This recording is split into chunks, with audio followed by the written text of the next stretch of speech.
स्वागत है प्रियजनों। दिसंबर 2022 भारत के विदेश मंत्री डॉक्टर एस जयशंकर ने कहा था, अगर सांप को आप अपने अहाते में पालोगे तो आप उससे ये उम्मीद नहीं कर सकते कि वो आपको नहीं काटेगा। उन्होंने किसी देश का नाम नहीं लिया था, लेकिन सभी को पता है उनका इशारा था पाकिस्तान की तरफ। कई बरस पहले अमेरिका की विदेश मंत्री हिलेरी क्लिंटन ने भी कहा था, you can not keep snakes in your backyard and expect them only to bite your neighbours. सांप को पालकर आप उससे ये उम्मीद नहीं कर सकते कि वो केवल आपके पड़ोसियों को काटेगा। जी हाँ दोस्तों, अगर दुनिया में कहीं भी आतंकवाद की बात की जाए तो एक देश का नाम बड़े ही गौरव के साथ लिया जाता है और उस देश का नाम है पाकिस्तान। कहीं पर भी दुनिया के किसी भी हिस्से में आतंकवादी गतिविधियां कार्य कर रही हो तो पाकिस्तान का लिंक उससे होगा ही होगा। लेकिन इस बार कुछ उल्टा हुआ है। ईरान देश ने पाकिस्तान पर हमला कर दिया है।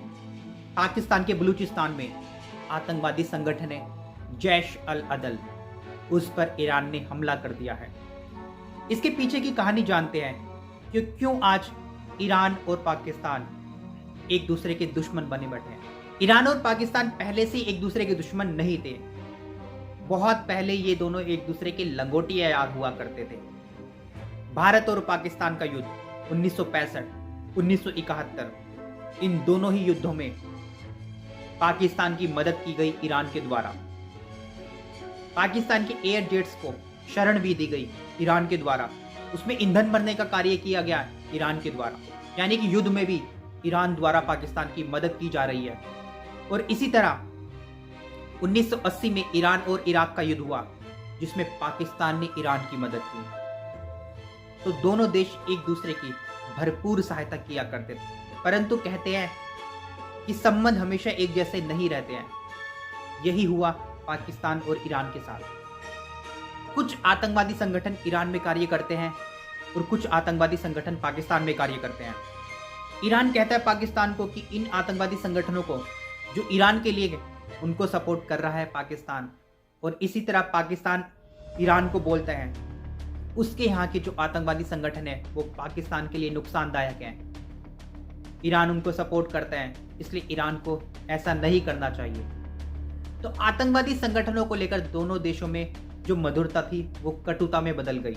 दूसरा जो कारण बताया जाता है, ईरान को बनना है भैया लीडर।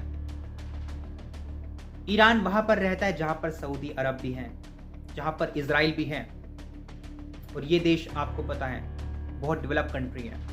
और अरेबियन कंट्री का तो आप जानते ही हो, तेल के मामले में माई बाप है। तो ईरान को अगर अपनी पहचान बनानी है, अगर लीडर बनना है, तो उसको कुछ तो ऐसा करना होगा जिससे लोगों में डर बैठ जाए। इसलिए उसने एक हमला किया पाकिस्तान पर। एक कारण ये भी है, ईरान एक शिया देश है और पाकिस्तान के बलूचिस्तान में जो आतंकवादी संगठन है वो सुन्नी है। और हम सभी को पता है शिया और सुन्नी समुदाय एक दूसरे को देखकर खुश रह ही नहीं सकते। दोनों में 36 का आंकड़ा है। अब पाकिस्तान पर तो हमला हो चुका है। अब पाकिस्तान को क्या करना चाहिए? मुझे लगता है पाकिस्तान के पास दो रास्ते हैं। एक तो पाकिस्तान को ईंट का जवाब पत्थर से देना चाहिए, यानी कि अगर ईरान ने हमला किया है तो पाकिस्तान को भी हमला करना चाहिए। लेकिन हमले को ज्यादा समय तक पाकिस्तान नहीं कर पाएगा, क्योंकि उसकी आर्थिक स्थिति इतनी अच्छी नहीं है और युद्ध के लिए पैसों की आवश्यकता पड़ती है, बहुत सारी चीजों की आवश्यकता पड़ती है। ऐसा नहीं होता कि आज कह दिया और कल युद्ध कर दिया। बहुत सारी चीजों की आवश्यकता होती है युद्ध में। अगला जो रास्ता है पाकिस्तान के पास वो ये है कि इजराइल, अमेरिका और अन्य वो देश जो ईरान से दुश्मनी रखते हैं, उनके साथ पाकिस्तान को दोस्ती का हाथ बढ़ाना चाहिए और तब जाकर ईरान पर एक दबाव बनाना चाहिए। तब जाकर ईरान को शांत किया जा सकता है, ईरान को कंट्रोल में किया जा सकता है। आखिरी में मैं आपको ये बताना चाहूंगा, मैं किसी हमले का सपोर्ट नहीं कर रहा हूं। अक्सर ऐसा देखा गया है कि लड़ाई के बाद भी बातचीत ही होती है, तो विवादों का जो निपटान है वो बातचीत से कर लिया जाए। दोनों देशों के जो लीडर हैं आपस में बैठकर किसी सॉल्यूशन पर जाए। परंतु पाकिस्तान ऐसा नहीं करेगा, ये मुझसे ज्यादा आप लोग जानते हैं। धन्यवाद।